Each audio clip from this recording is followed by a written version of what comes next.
JBN, we keep you informed. I am Michelle Jones, and in the news, alleged lottery scammer extradited to the U.S. An accused lottery scammer from Jamaica, Romario Murray, has been extradited to the United States after allegedly defrauding multiple people in the North American country of hundreds of thousands of U.S. dollars. The United States Embassy made the announcement on social media Monday.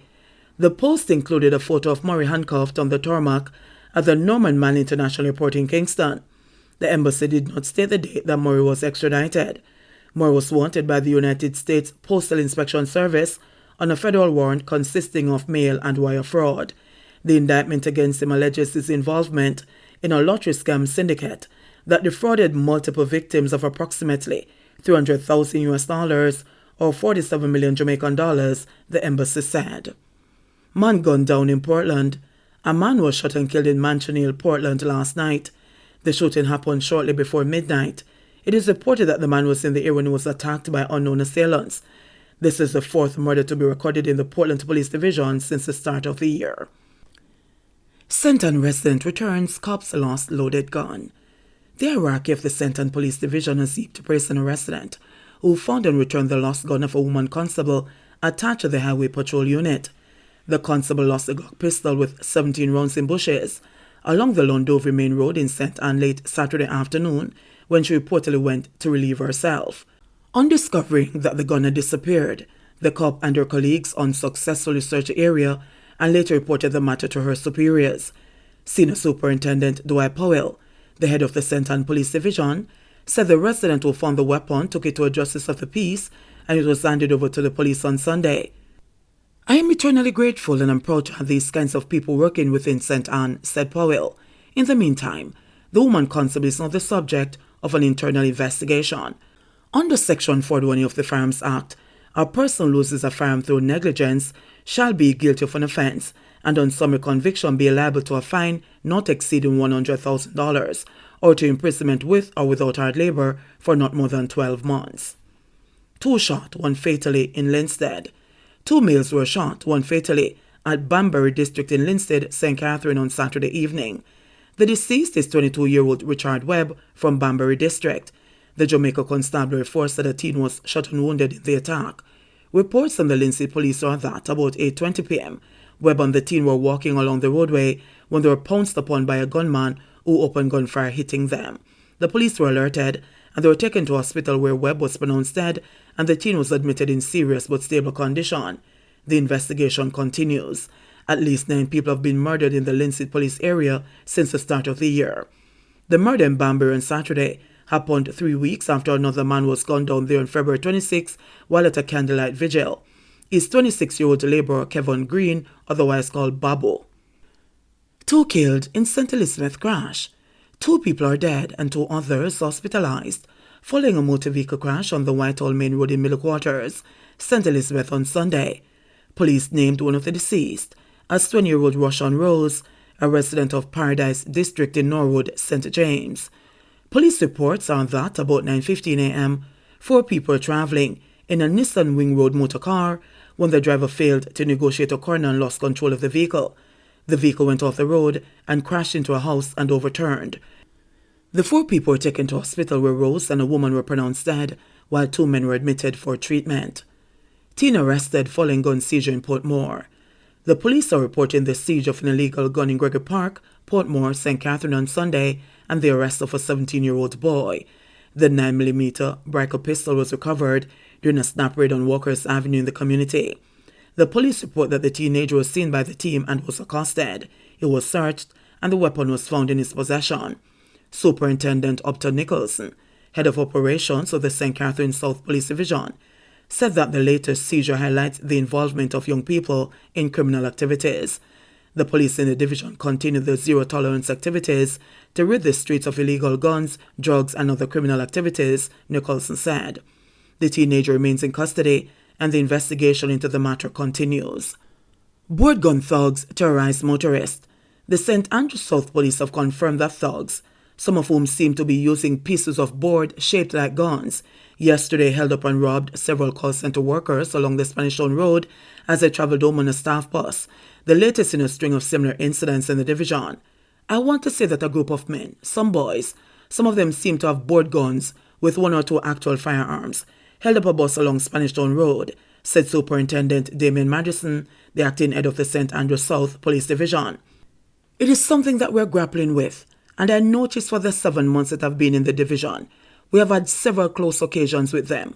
We have done several maneuver tactics to intercept these fellows who seemingly attempt these activities, which would have spanned from Maxwell Avenue, Walton Park Road, and not this latest activity on Spanish Town Road. The police said that the latest incident took place about 5 a.m. close to the examination depot on Spanish Town Road in Kingston. An alleged recording of the ordeal has since gone viral. In the recording, a woman is heard describing how the thugs, armed with high-powered rifles, ambushed the staff bus and assaulted the driver before escaping with valuables, including cash and gadgets. According to Madison, the criminals were able to ambush the bus after they had slowed down to slowly maneuver a breakaway for pavement along the road. The bad road condition forced the bus to stop or slow down to a point where they could have been hijacked, so to speak, said Manderson. He also said that only 3 of the victims have since reported the matter to the police. He said the thugs appear to go quiet after committing crimes. That is because we have increased our deployment along the thoroughfare, and that will deter them for some time. But these criminals are opportunists in nature, and will continue with some of our activities to catch them, he said. We want to reassure the public that we get through this, because it's a big deterrent to law and order, but we're going to be engaged in the community as well. Say, I just a cover at mom, I say I feel my life like I'm dead. I say I always say I hear them things happen and them things about to experience it. I say I come like I think I'm dead. I lay down on the ground flat with everybody there on top of me a ball. Who a ball for them mother, a ball for them baby. Everybody a ball a big for them life. Me I saw the one say the man a tear off the window. Them tear off the door. The driver, cause you see first man, the first man step out on the road with a rifle. When he step out on the road with a rifle, the driver say, "Where do you see me? The people them ball out." But take out first thing I do, I take out my phone out of my bag, run down the back of the bus, throw it on the back seat, brother. When I throw it on the back seat now, my driver start to reverse. So I say, "Driver, reverse. Everybody a ball about the driver fee." Yo, brother, the road bad. First thing, the road bad. So you see by my reverse. I rang him should have go forward the first man him see. Him should have just go forward. When him go reverse at that, we go stuck in at the middle of the road and them come and them beat the driver, them beat him because them tell him say open the door for them can come in and like him and say boss easy now and them start a beating them all gone with the key for the bus. Wire police them have wire the bus can't move all the key them gone with for the bus. Them take out the key out of the bus. Them come in there, me and say me nah no phone. And them a say big idiot girl with work at Ibex and you nah no phone. And sitting and them take away the money, take away the boy, them 12 a bag of expensive phone, me I tell you.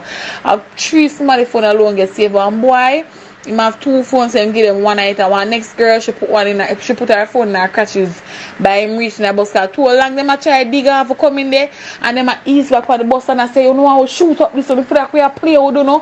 What me door.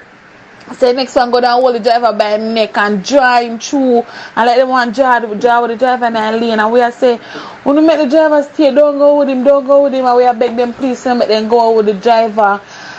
By them I go with the driver, the next one climb through the window, so come to him reaching at the bus now and him take all the girl them bag I be a new worker too and when me that once be a look while, me know say enough of them are new worker cause girl I say today my first and my last day, I'm now come back this and that. Some say first and last day. She said, yeah, today my first. Then I realize most of them on the bus, today them first day at work or something.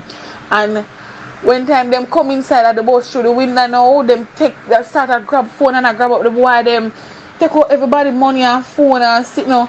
And them dead there with the gun in your face, so the gun and like one girl a ball for her baby. And him a go stuff a thump her in her face and I say, biggie that girl stepping out of mouth now. And when I boy them I say, brother, I just a ball for her baby easy and him start to calm down the girl. But I know 1 and 2 and 3 minutes them a rob way. A long time them did a rob way. Everybody just a drive past. Cause about 5:20 to be exact it happened. Cause the bus picked me up. 15 pass, and when him driver go down almost reach intersection what you call this, a Maxfield, before him go over the stoplight, this so it up more.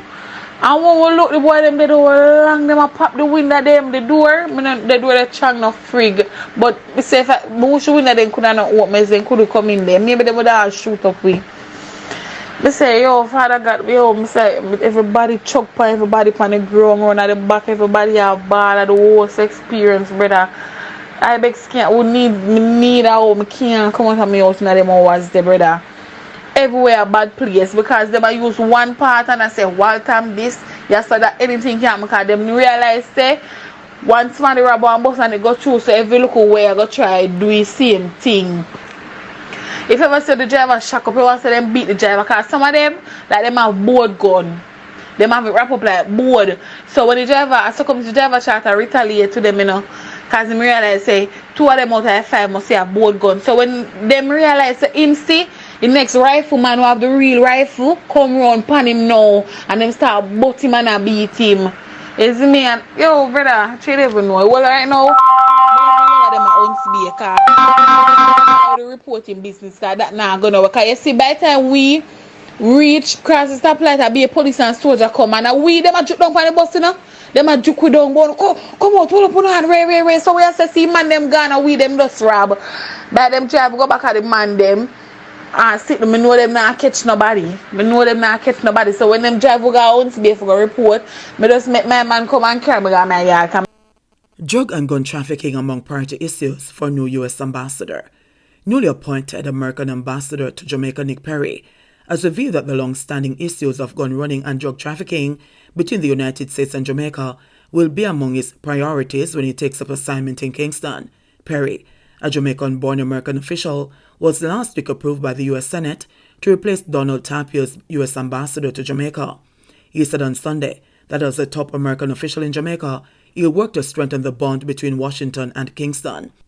But Perry revealed that gun and narcotics trafficking will also be high on his agenda. The trafficking of guns and narcotics not only impacts the economic well-being of Jamaica, but threatens the lives of Americans and is an issue that I'm sure I'll be briefed on and must be given high consideration, he said. In recent weeks, there have been 2 major gun busting shipments coming from the U.S. Meanwhile, it could be another 5 weeks or so before Perry arrives in Jamaica.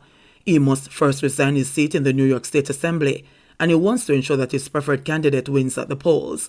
He is also now making arrangements related to the operation of his business before his arrival in Jamaica.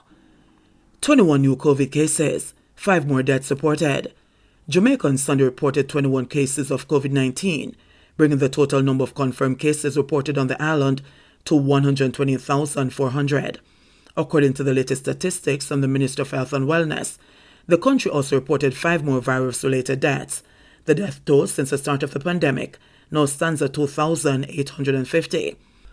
Of the newly reported cases, there were 11 females and 10 males, with ages ranging from 1 year to 79 years. The cases were recorded in Clarendon 4, St. Catherine 4, Kingston and St. Andrew 3, St. Elizabeth 2, St. James 2, St. Mary 2, Hanover 1, St. Thomas 1, Manchester 1, and St. Anne 1. Portland, Trelawney and Westmoreland recorded 0 cases. Meanwhile, the latest deaths comprise an 83-year-old male and an 85-year-old male from Portland, a 56-year-old female and a 65-year-old female from Westmoreland, and a 59-year-old male from St. Mary. The country also recorded 95 new recoveries, bringing the total number of recoveries to 78,525. The country's positivity rate now stands at 3.8%. JBN, we keep you informed. Please remember to subscribe, like, share, leave us a comment, and click the notification bell to receive our daily news items.